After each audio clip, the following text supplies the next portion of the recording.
Hey, welcome to the show. My name is John Peacock. It is great to see you guys. It is Monday. It's Monday, and a lot is happening. I've got a pop filter now over my microphone. Big time, folks. Big time. Welcome to the big leagues. Stephen Abraham has forced me to get this pop filter, but it's making me feel a little more official than I actually am, but that's okay. This show, we have 3 a week. In fact, Monday, Wednesday, and Friday, every single one of those has a theme. Today is episode 10, and I am absolutely fired up about it because I have a very, very dear friend and special guest on the show this morning. Here she is, folks, Hannah Gronowski. What's Good up? morning. Hey, John Peacock, what's up? Oh, man, it is great to have you on the show. Thank you. Thank you. Oh my goodness, I'm so excited to be here. I love the show. Well, hey, I didn't I'm know a that. fan. I didn't know that. That's cool. So, so Hannah Gronowski, if you don't know, she was one of the, I think she was our first maybe high school or middle school student that was part of our church. This is back in, how old were you when we started Mission Church? I was 16, so I was the first high schooler, I think. You were. I think you Maybe were one of two. Yeah. Yep. And Allie Witt, I think, was just Yep. finishing high school, so she was going to Wheaton. And you have been an integral part of our church community since before day one. And you have been a faithful volunteer in our high school ministry, middle school and high school. You've mentored some rock star young girls that are now not as young, that are just doing great things in this world. So you've been part of my life in that way. We consider you family. We love you, Hannah, and we are just amazed at what God is doing in your life. Some of you perhaps know this, but maybe you don't know. Hannah, she was on our staff for a couple years, and then she left our staff to start something that God put on her heart, which is called Generation Distinct. That's right. And in that process, you decided that, you know what, I think I'm supposed to write a book. And you did. I did. And you did. And what is tomorrow, Hannah? It is the launch day, which is absolutely wild to even say that. When you work towards something for 2 years and then it happens, it's crazy. It's so surreal. Yes. So tomorrow's launch day. Look what I got right here, folks. Come on. Ba-bam! Look who wrote that. Look who wrote that. I don't know if you can see that. I love it. Look who wrote that. I'll never get over seeing people hold it. That's for sure. I mean, I love the look of it, the feel of it. It's not too daunting when I pick it up. Yes. Yes. I read it in one sitting. No, it was a long sitting. Come on. I'm you know, in my experience of reading the book, it was like downing a 32-ounce Red Bull. Like I was just so fired up. Oh, cool. You know, I just so fired up. Great job on this book. It is so good. Thanks. Yeah. And so, hey, Hannah, so what we do on Monday on the show is, I'll call it More Monday because there's just so much more I wanted to say on Sunday.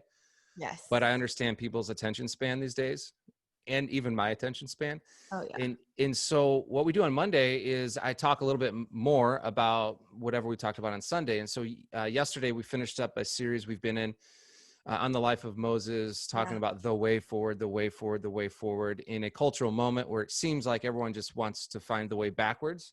We're saying, no. There is a way forward. There is a way forward. And what we talked about yesterday is the way forward is out.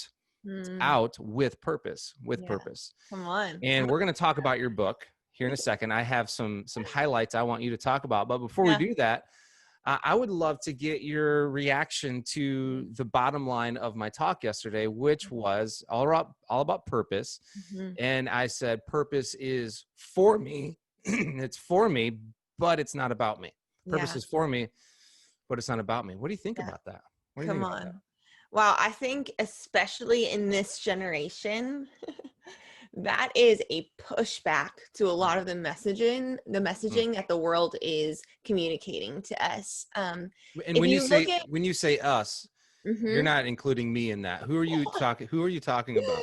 Are you thinking specifically? I mean, all the young leaders, which clearly you are, John. That's okay. But specifically, teens, 20-somethings, even early 30s, that kind of late Gen Z, early millennial phase. Okay. Yep. If you look at so much of the messaging everywhere, whether it's from the billboards you're driving by or the commercials or the TV shows or even the messaging on the front of like $3 journals, right? There's this messaging that is, you deserve to find your dreams. You deserve to find your purpose. You deserve to live a life of passion. That you deserve language has seeped into a concept that was originally created by God for the redemption of the world. But we've made it that it's about our purpose for the happiness of ourselves. And I just think when that line gets drawn, when that slight change happens, that can be paralyzing. And I believe it truly strips the fulfillment that God actually wants to give us through our purpose right out of our purpose, right? Because the only way that we actually find fulfillment is when we connect to a mission larger than ourselves. I even say this in the book. I say, you know, so much of us as young adults, we're looking for a life that's not monotonous. We know we don't want to live a life that's monotonous, right? So we're like, how do we get out of this monotony? What's the opposite of it? But the opposite of monotony is not excitement, the way that many young people do. Many people think, right? So they go out and party, they go out and find adventures. No. The opposite of monotony is meaning. And that's why when we connect our purpose to a meaning, a mission greater than ourselves, that's when we experience the fulfillment that I believe God wants to download into us. So that phrase gets me so fired up. And I even just feel as a pastor, so many pastors even miss that in the sermons they preach on purpose. So I love that you hit that. Oh, so good. Well, hey, if you guys are just tuning in right now, maybe watching this on Facebook or .online or I don't know, YouTube, Instagram, maybe you're cutting the grass. You know, you're cutting the grass and you're like, who is talking along with John today? Well, her name is Hannah Gronowski. You need to know her name. You need to know her name. And I say that because she's going to make sure you know another name, and that name is Jesus. This girl is not going to touch the glory. She has finished a book, and it is being released tomorrow, which is Tuesday. Right. And I'm just so excited about this book. It's called Generation Distinct. It is, the little tagline is so money. Discover the wrong you were born to make right. I mean, how good is the Holy Spirit at creating? So good. And he clearly dropped that one into you, and he wrote that through you. That is one of the best statements I've ever heard. And if you're watching this right now and you are in your 20s, maybe you're in your teens, you're a high school student, maybe you're not even close to being in high school or in your teens. I'm with you. But you know someone that is. I think it is so important right now for us to come alongside this generation. And this is one of the best ways you can. I would love for you to pick this book up. You can buy it wherever books are sold. Buy it and buy it for someone. Buy it for yourself. Read it. It was helpful for me to read it, to try to understand how folks in their 20s are thinking. And I'm not that far away from my 20s, but still, I need to know, Hannah, the way that you guys are seeing the world. I need to know the way that you guys are thinking. So, hey, buy it for yourself or buy it for someone, but whatever you do, make sure you buy it. All right. And so Hannah, what I'd love to do is there's a few highlights in the book.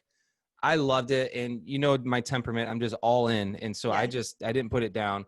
I went through it. But there's a few highlights, and here's the first highlight I want you to talk about.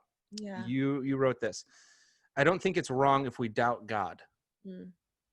And there's a lot of people watching this right now that they have doubts, and they're like, they feel guilty about their doubts. They don't know what to do with their doubts. I don't think it's wrong if we doubt God. I do think it's wrong if we allow that doubt to prevent us from exploring the depths of God. So talk to us about that. You know, I think especially for young leaders today, man, I meet with so many of them, and we're sitting in coffee shops or we're sitting across at a cafe, and I hear them say, you know, I'm not really sure what I think about God, you know?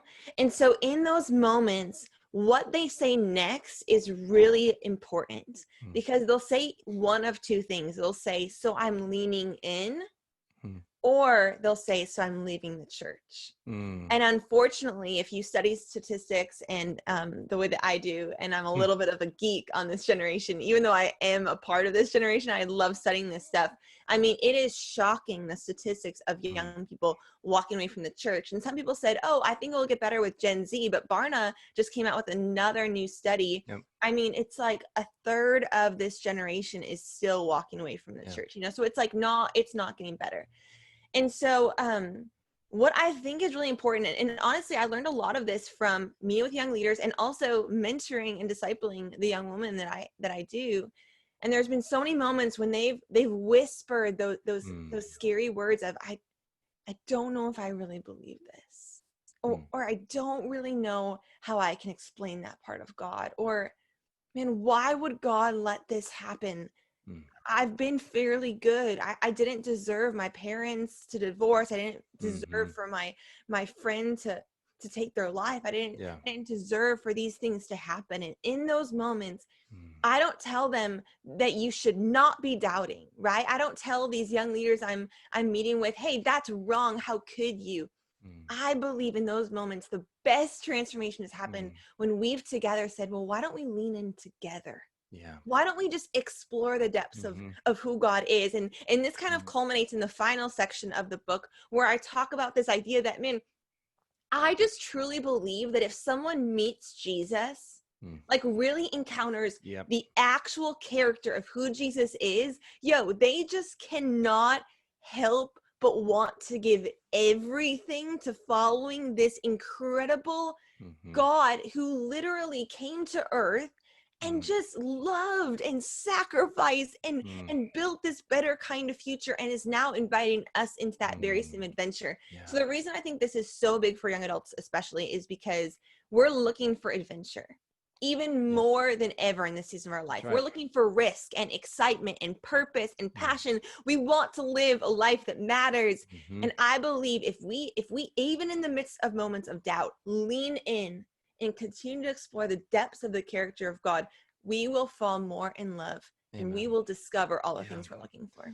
Yeah. And, I can't help myself. I have to say this. If you are anyone, but certainly a young adult right now, and you are battling that kind of doubt, and you're like, you know what, I'm going to take Hannah up on this. I want to explore the depths of God. How in the world do I do that? Well, we have something for you. It's called the Alpha Course. Hannah knows very well about it. She's been part of it before. She was a host at it.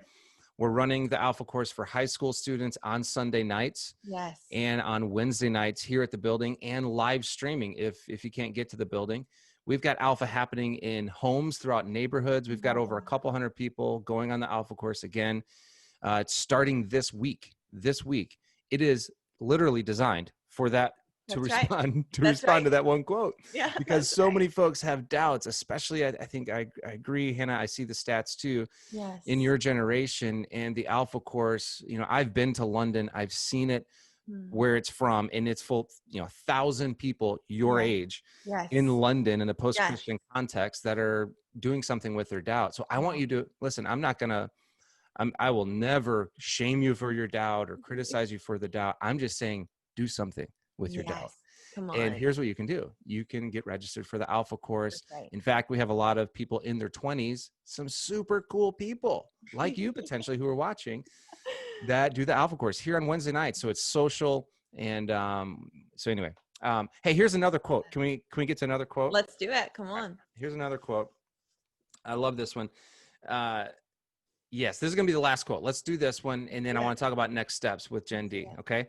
So you and your bud, Faith Schiller, am I saying her last name correct? That's right. Yeah. She's I always awesome. joke she's like the star of the show, really, because a lot of these stories happen with her.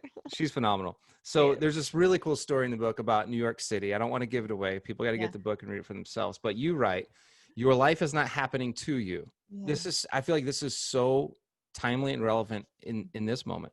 Your life is not happening to you. You are happening to your life. Talk to us about that. Wow. I mean, I could go preach a little bit here, right, but I'm going to give you 3 to 4 minutes. I love it. Yeah, perfect. Put that limit on. When I look around at our world today, I see so many people living in let's just call it out, the victim mentality, where we are a victim of our experiences. We're a victim of our circumstances. We're a victim of our season. And now I'm not saying that all people are living in that. And there are some real reasons that we do need to address in this world. I'm not talking about the big stuff in the news right now. I'm talking about the little moments of young people specifically who look around at their life and aren't happy with their life, who don't really like the life that they've chosen to live, who have no passion, who have no purpose, who have nothing that gets them out of bed in the morning. They don't feel fulfilled. They feel tired. And when you ask them about it, when I sit down for coffee with them, as I meet with so many young leaders, there's always another outside reason that is making them live the way they are. Wow. And I just truly believe that if we look at the heroes of our world, the heroes of our faith, right? The people that we look back and say, they changed the world. They were a group of people who did not allow their circumstances to dictate the life they lived. No, they knew the life wasn't happening to them. They are happening to the life. When they woke up every morning, they saw there is injustice, but I can do something about it. There is hate, but I can be a voice for unity. There is disadvantage in this world, and I can actually work to bring more equality, right? That was something that they took as ownership. And if we're going to see a world transformed, we have to actually take ownership that we have a role to play, and that if we want to live a life of passion, if you want to live a life fighting injustice, if you want a life filled with great people and having a community, guess whose job that is? That's your job. And let's be honest, especially for young people, we think it's our mentor's job. We think it's our church's job. We think it's our parents' job. We think it's our friend's job.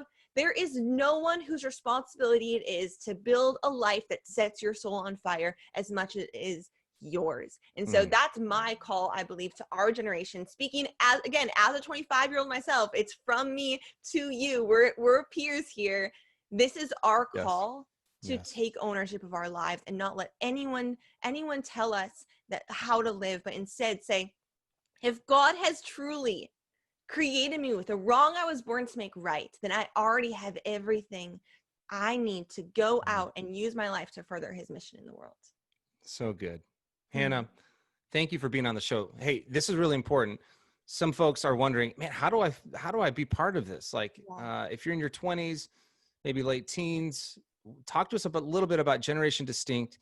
You have a 4-step plan, strategy to help people live this stuff out. Talk to us about that and how they can follow up and be part of Generation Distinct. Absolutely. Well, the book ends and there's a whole page and it says, this is not a book end, because we're really passionate about saying, we don't want you to just stop with the book. The book is just an introduction to so much more. And I think that's what makes this project really unique, is that it's not just a book.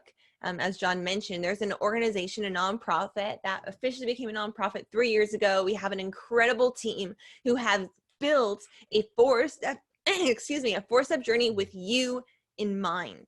This is built for you by young adults ourselves, but also with a collaboration of over 40 leaders from around the globe who brought some really incredible wisdom and guidance to actually creating it. And so if you want to start an experience, a journey where you will be walked through exactly how to do this, you'll start by owning your potential in our Own Your Potential video series. You'll go on to crafting your passion in our Craft Your Passion coaching experience. You'll end that with your own custom world change strategy for how you were born to change the world. You'll go into an online community called the Find Your People Coalition. And finally, you'll be a part of the Live Distinct Train Intensive, where you'll be taught how to mobilize your world change strategy. How good is that? How good is that? Come on, it's so fun. And way to go, Hannah, Generation Distinct team. Thank you for not just getting people fired up and having no path for them. Yeah, that's right. That is so well thought through. It's so well shaped. It's so well crafted. If you're in your 20s, what are you waiting for? Yeah, you just heard it. Come on, like you can do something. Right now. So this is so important. This conversation, I believe, is a really, really important conversation. Your first, I think, of many books comes out tomorrow. Yes, it does. So let's get the book.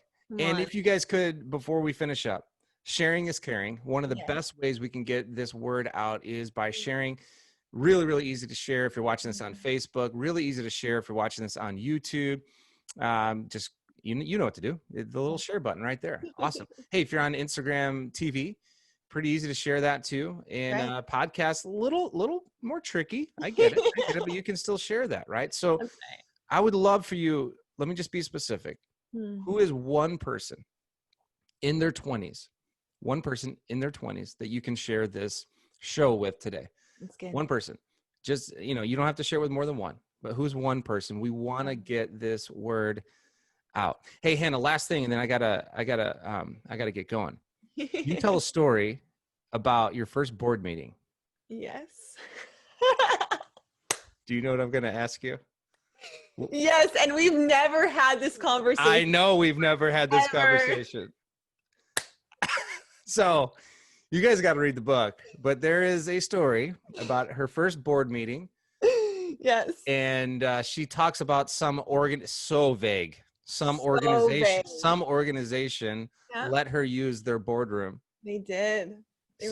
I wonder what organization that was, and got locked out and had to remove ceiling tiles and climb through the ceiling. I don't know. I wonder what that organization was. I wonder what ceiling tiles. Because as you were describing the book, I put it down. I just started laughing. I'm like, oh my gosh, she has never told me about this. Yep. That is hilarious. It's so funny because I was actually wondering who would understand that and who on your staff would get it first. And so I'm remember those double doors are the worst. Oh, I locked myself absolutely out. The worst. Yeah. Yeah. So now you know. Now it's off my chest. I can actually talk around you again. Do you feel better? Oh, so much freedom. So much freedom. Hey, thanks for being on the show today. Hannah Gronowski, we are in your corner as a church. I just hope you know we're so proud of you. We love you. We see God at work in and through your life. And I know your parents are watching this. David and Karen, well done. Man, your daughter's crushing it. AB's watching this. What's up, AB? Your sister's amazing. Your whole crew is amazing. Yeah. Way to go. This is a team win. I feel like this is a team win. Get the book. Spread the word. We'll see you guys again on Wednesday. Have a great Monday.